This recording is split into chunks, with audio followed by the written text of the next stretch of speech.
Hola, en este video dedicado a la anatomía del tórax estudiaremos sucesivamente la conformación de sus paredes, el contenido que se encuentra dentro de esta cavidad y las relaciones entre los distintos órganos que contiene. El tórax es una envoltura osteocartilaginosa integrada por huesos y cartílagos. En este caso observamos una vista anterior del tórax en donde presenta en la línea media un hueso denominado esternón. Este presenta una parte superior denominada manubrio, una parte media denominada cuerpo y un extremo inferior denominado apófisis sifoides. De uno y otro lado, con respecto al esternón, observamos los cartílagos costales. Luego, más lateralmente y yendo hacia atrás, encontramos los 12 pares de costillas. Las costillas pueden clasificarse según su unión al esternón por medio de los cartílagos costales en costillas verdaderas, costillas falsas y costillas flotantes. Los 7 primeros arcos costales constituyen las costillas verdaderas y son las que se articulan con el esternón por intermedio de cartílagos costales independientes, como podemos observar. Las costillas 8, 9 y 10 forman lo que se denomina las costillas falsas, ya que se unen con el esternón por intermedio del séptimo cartílago costal, formando lo que vemos aquí, denominado cartílago costal común. Finalmente, las costillas 11 y 12 toman el nombre de costillas flotantes debido a que su extremo libre no tiene ningún contacto con el esternón. Otro de los huesos que observamos en la imagen son los más posteriores, que conforman el continente óseo del tórax y corresponde a las vértebras torácicas. Aquí vemos en este caso las 2 primeras vértebras torácicas y las 2 últimas. Con respecto a otro de los elementos que conforman las paredes del tórax, vamos a detallar a continuación los músculos que forman parte del mismo. En este caso podemos describir una pared anterior conformada por un músculo más superficial que corresponde al pectoral mayor. Si sacamos este músculo pectoral mayor, nos encontraremos, siguiendo la pared anterior pero más profundo, 2 músculos, uno superior, el músculo subclavio, y uno más inferior, que observamos aquí, el pectoral menor. Hacia el lateral podemos observar también las digitaciones del músculo serrato anterior o serrato mayor. Si retiramos estos últimos músculos, encontraremos a nivel de los espacios intercostales los músculos intercostales externos e internos. Aquí podemos observar las fibras correspondientes a los músculos intercostales externos y más en profundidad la de los músculos intercostales internos. Siguiendo con las paredes musculares que conforman el tórax, nos detendremos ahora en la pared posterior. Aquí vamos a encontrar, partiendo de la línea media y hacia el lateral, un músculo bien superficial que corresponde al trapecio. Más inferior y también un poco más lateral con respecto al trapecio, encontraremos las fibras del músculo dorsal ancho. Si quitamos estos 2 músculos, encontraremos en un segundo plano, en la parte superior, a la altura de la escápula, un músculo que es el romboides, el cual podemos dividir en romboides menor y romboides mayor. Por debajo del romboides encontraremos el plano de los músculos serratos menores.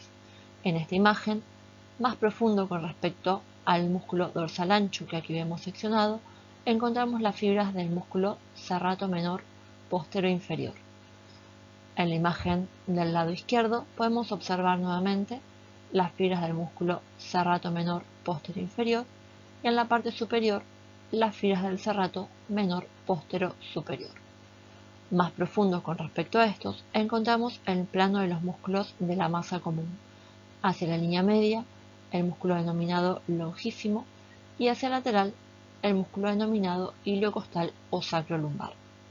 Aquí vemos también, entre los espacios costales, a nivel del espacio intercostal, los músculos intercostales externos.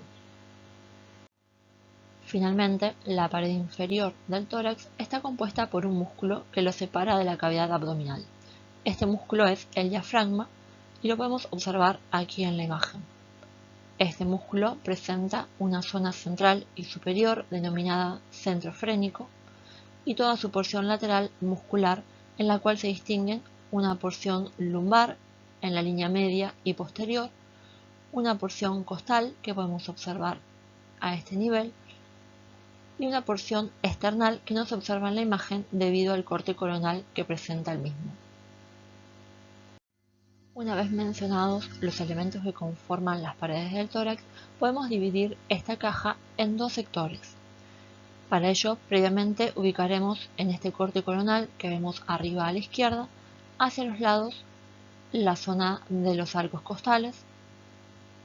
En la parte superior, lo que corresponde a la abertura superior del tórax, formado por la primera vértebra torácica, la primera costilla, su cartílago costal y el manubrio del esternón, y en la parte inferior, la cúpula correspondiente al músculo diafragma. De esta forma, podemos dividir luego dentro del tórax dos regiones, una en la línea media, que corresponde a la zona denominada mediastino y que se halla limitada hacia cada lado por los campos pulmonares que podemos observar aquí, y otras dos regiones más laterales que son justamente las que contienen los campos pulmonares y que denominaremos cavidades pleuropulmonares. Vamos a ubicar las mismas en el corte axial que vemos en la parte inferior e izquierda, y aquí ubicaremos nuevamente la zona correspondiente a los arcos costales a cada lado, hacia posterior la zona de las vértebras torácicas y hacia anterior la zona esternal. Ubicamos la línea que marca la cara interna de los pulmones y de esta forma nuevamente encontramos hacia la zona media la región denominada mediastino y hacia cada lado las cavidades pleuropulmonares.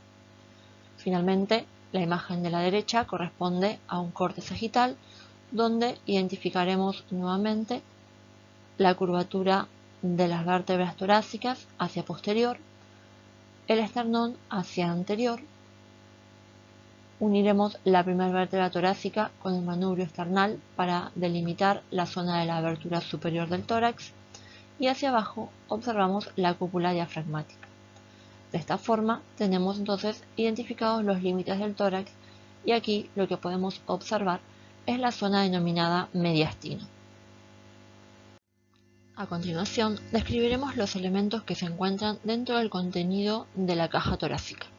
Aquí podemos observar, en primer lugar, una vista anterior de las estructuras que conforman el contenido de esta zona topográfica. Podemos visualizar a cada lado los pulmones. Aquí observamos el pulmón derecho con la presencia de su cisura menor y su cisura mayor, que permite dividir los lóbulos pulmonares del pulmón derecho en superior, medio e inferior. Luego podemos observar del lado izquierdo el pulmón izquierdo, donde aquí solamente identificaremos la cisura oblicua mayor, que dividirá al pulmón izquierdo en un lóbulo superior y un lóbulo inferior. En la línea media encontramos la zona que denominábamos mediastino y allí podremos identificar en primer lugar al corazón, que aquí observamos, en contacto por su cara inferior con el diafragma y hacia cada lado con los pulmones. Dentro del corazón podemos describir la ubicación de la aurícula derecha, la ubicación del ventrículo derecho y la del ventrículo izquierdo. Hacia superior podemos identificar los grandes vasos que ingresan y egresan del corazón y que se observan por esta vista anterior. Aquí podemos observar, yendo de derecha a izquierda, la vena cava superior que ingresa a la aurícula derecha, la arteria aorta que emerge del ventrículo izquierdo y la arteria pulmonar que emerge del ventrículo derecho. Podemos identificar además los elementos que conforman la vena cava superior, que corresponde a los troncos venosos brachiocefálicos derecho e izquierdo.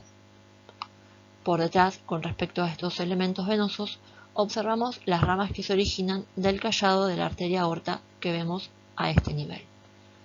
Estos elementos arteriales que emergen de este callado aórtico van a ser, yendo de derecha a izquierda, el tronco arterial brachiocefálico, la arteria carótida primitiva izquierda y la arteria subclavia izquierda. Más posterior con respecto a estos elementos, podemos visualizar aquí a la tráquea, ya en la zona del cuello, pero debido a que se observa en la imagen, aquí vemos, en este caso, a la glándula tiroides. Otras estructuras importantes que podemos observar por la vista anterior corresponde a estructuras nerviosas. Aquí vemos a nivel del cuello, pasando por delante de los músculos escalenos anteriores, al nervio frénico, a un lado y al otro. Estos nervios frénicos son ramas terminales del plexo cervical y cuando llegan a la zona torácica van a pasar por detrás de los ilios pulmonares, para terminar dirigiéndose hacia el músculo diafragma al cual inervan de forma motora. Otro de los nervios que observamos, mejor visible del lado izquierdo, corresponde al nervio vago. Este nervio vago, a nivel del cuello, acompaña a la vena yugular interna y a la arteria carótida primitiva. Junto con el nervio vago, estos dos elementos vasculares conforman lo que se denomina paquete vasculonervioso del cuello. En el tórax, el nervio vago del lado izquierdo va a pasar por fuera con respecto al callado de la aorta que aquí observamos. Cuando llega al borde inferior de este elemento vascular, emite una rama que se denomina nervio laringio recurrente izquierdo. Este nervio rodea por debajo al callado aórtico y emerge por detrás del mismo para ubicarse y ascender a cada lado de la tráquea, como observamos aquí. Del lado derecho, el nervio vago también da un nervio laringio recurrente, que en este caso va a bordear el borde inferior de la arteria subclavia derecha, para luego ubicarse, como vemos aquí, también a cada lado de la tráquea. En la imagen que tenemos del lado derecho, podemos observar una vista posterior de los elementos del mediastino. Vamos a ubicar, en este caso como referencia, este órgano que observamos aquí, que es el esófago. Hacia arriba, estas estructuras que observamos corresponden a estructuras del cuello y corresponden a la faringe y a la glándula tiroides. Aquí vemos entonces el esófago. A la izquierda de este órgano encontramos la porción torácica de la arteria aorta y hacia la derecha encontramos a la vena cava superior. Podemos observar más inferior la zona correspondiente a la división del árbol bronquial del lado derecho y aquí la observamos del lado izquierdo. Por arriba de la división bronquial aquí vemos a las venas pulmonares izquierdas y en este caso aquí las observamos también un poco más externas del lado derecho. Más lateral, aquí encontramos la cara posterior de la aurícula derecha y aquí vemos la cara posterior del ventrículo izquierdo. Esta zona corresponde al diafragma y aquí ya nos encontramos con la aorta abdominal y la porción inferior abdominal del esófago. Aquí observamos dos vistas laterales de los órganos que corresponden al mediastino. En primer lugar, vamos a ubicar algunos reparos referidos al continente del tórax para poder dar un marco de referencia. Aquí vamos a observar hacia arriba al primer cartílago costal y a la primera costilla, hacia atrás a la columna vertebral torácica, hacia abajo la cúpula diafragmática y hacia anterior al esternón. Observamos otros cartílagos costales y las últimas costillas. Dentro de los órganos que vamos a poder identificar, en este caso, vamos a encontrar al corazón, en el cual vamos a poder describir, en este caso, una porción del ventrículo derecho en la cara anterior y la aurícula derecha en la parte más posterior.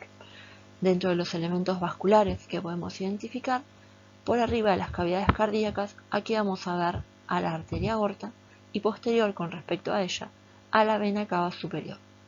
Aquí observamos a la vena acigos mayor desembocando a nivel de la vena cava superior. Es justamente la presencia de la vena acigos mayor lo que nos permite determinar esta vista como una vista lateral derecha. Volviendo a la vena cava superior que aquí habíamos identificado, vamos a observar por detrás a la tráquea y por detrás de la tráquea al esófago. Los elementos que nos quedan por debajo de la zona del callado de la vena ácigos son los que corresponden a los elementos del hilio pulmonar. Aquí vamos a poder identificar por detrás al árbol bronquial derecho. Por delante de este encontramos las arterias pulmonares y por debajo a las venas pulmonares. En este caso, todos estos elementos se dirigen hacia el pulmón derecho. En la imagen que tenemos a la derecha, nos encontramos en este caso con una vista lateral izquierda. Y la estructura que nos permite determinar que es una vista lateral izquierda es esta que observamos aquí, que es la arteria aorta. En este caso, aquí observamos su porción ascendente, el callado y la porción descendente torácica. Otro de los elementos entonces que vamos a encontrar, en este caso en la parte anterior, va a ser aquí al corazón. Aquí vamos a observar parte del ventrículo izquierdo y más posterior vamos a poder observar a la aurícula izquierda. Identificamos anteriormente a la arteria aorta y vamos a ver en este caso por arriba las ramas que emergen del callado aórtico. Posterior a ellas encontramos a la tráquea y más posterior también en esta vista vamos a ver al esófago. Por debajo del callado aórtico vamos a identificar aquí los elementos del hilio pulmonar izquierdo. Hacia el superior encontramos la arteria pulmonar izquierda, por debajo de ella y más posterior el árbol bronquial izquierdo y por delante de este árbol bronquial y por debajo las venas pulmonares izquierdas. Dentro de los elementos del continente del tórax, en esta imagen también observamos la primer costilla, el cartílago costal hacia superior, el esternón hacia anterior, la columna vertebral torácica hacia posterior y la cúpula diafragmática hacia abajo.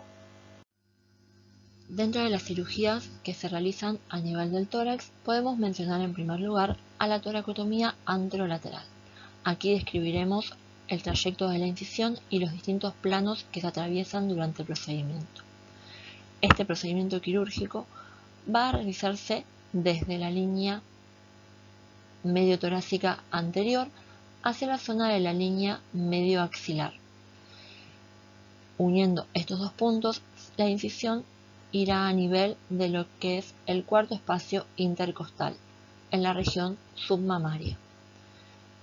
Entonces, con ese plano, ubicado aproximadamente a esta altura, los músculos que se irán atravesando luego de atravesar la piel y el tejido celular subcutáneo serán, en primer lugar, al músculo pectoral mayor, luego al músculo pectoral menor, luego hacia lateral al músculo serrato mayor y más medial a los músculos intercostales. Finalmente, atravesados los planos musculares, se encontrará con la pleura parietal, la cavidad pleural y la pleura visceral. Estas toracotomías son de preferencia para el tratamiento de patologías cardíacas.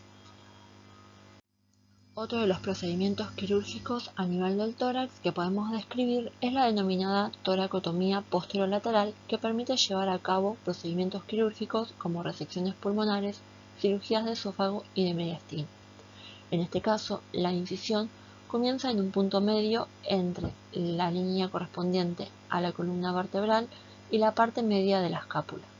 Entre estas dos líneas vamos a ubicar el origen de la incisión a nivel posterior, la cual se dirigirá hacia adelante pasando por debajo del ángulo inferior de la escápula, que se ubicaría a este nivel, hasta llegar en este caso a la línea axilar anterior.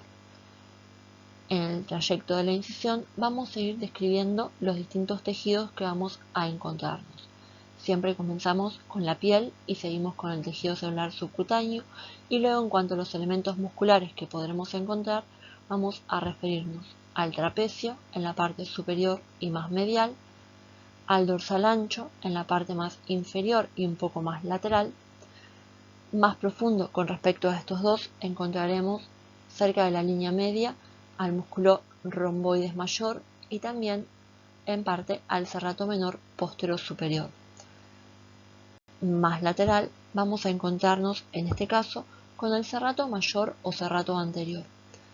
Finalmente, más profundo con respecto a este último plano muscular, encontraremos los músculos intercostales ubicados entre los distintos arcos costales. Otro de los procedimientos realizados a nivel del tórax es el denominado TAVA, siglas de toracotomía axilar vertical amplia. Este se realiza a nivel de la cara lateral del tórax, siguiendo la línea axilar media.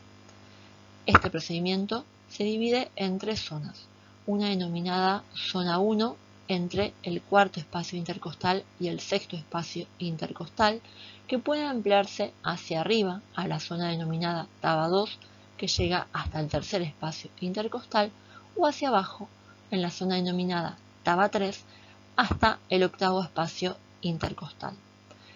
En el transcurso de la incisión, luego de atravesar la piel y el tejido celular subcutáneo, el cirujano se encontrará con las fibras del músculo serrato anterior o serrato mayor. Puede proseguir en profundidad y encontrarse en este caso a los músculos intercostales descritos entre las costillas. Luego, siguiendo hacia anterior, vamos a tener una relación importante con el músculo pectoral mayor, que aquí podemos observar, y hacia más medial vamos a hacer tope con las fibras del músculo pectoral menor. Hacia posterior, la zona denominada colgajo posterior va a seguir en primer lugar a las fibras del músculo dorsal ancho, que aquí observamos, y hacia atrás y más medial va a encontrarse con el tope del músculo subescapular. Otro de los procedimientos a nivel del tórax es el vaciamiento axilar o linfanodectomía axilar. Este es uno de los procedimientos quirúrgicos empleados en el tratamiento locorregional del cáncer de mama, el cual implica la extirpación del tejido celular adiposo y de al menos 10 ganglios axilares para su posterior estudio histológico. El tejido que se extraerá va a estar ubicado en la zona de la axila que vemos en la imagen de la derecha. Las incisiones que se realizan en este procedimiento, ubicadas a nivel de la piel del hueco axilar, pueden ser verticales, la más empleada, en palo de golf o transversales. Estas atravesarán en primer lugar la piel y luego el tejido celular subcutáneo para adentrarnos en la zona del hueco axilar. En esta imagen de la derecha vamos a ubicar hacia arriba a la clavícula, en este caso seccionada. Hacia afuera aquí vemos al brazo, donde podemos identificar al músculo bíceps braquial y más externo al músculo deltoides. En la zona torácica, en la pared anterior, identificamos aquí al músculo pectoral mayor, más profundo pectoral menor y subclavio superior a él mismo. Vemos los arcos costales y los cartílagos costales, entre ellos los músculos intercostales. Más externo con respecto a la caja torácica y más superficial con respecto a los músculos intercostales, encontramos aquí al músculo serrato mayor o anterior, y en la pared posterior de la axila aquí podemos identificar de abajo hacia arriba al músculo dorsal ancho, redondo mayor y apenas visible subescapular. Dentro del contenido, además de los ganglios linfáticos axilares, vamos a encontrar a la arteria axilar, la vena axilar medial con respecto a la arteria, aquí seccionada, y las ramas terminales del plexo braquial. Aquí vemos al nervio musculocutáneo, al nervio mediano y al nervio cubital. En este caso, la zona que corresponderá a la extirpación del tejido celular adiposo y los ganglios de la zona va a estar limitada por tres elementos. En primer lugar, vamos a ubicar como límite superior a la vena axilar, como límite inferior y más posterior al borde inferior del músculo dorsal ancho, y como límite anterior e inferior al borde externo del músculo pectoral mayor, que observamos aquí y que trazaremos uniendo con su inserción distal ubicada a este nivel y también el borde externo del músculo pectoral menor que ubicamos a este nivel.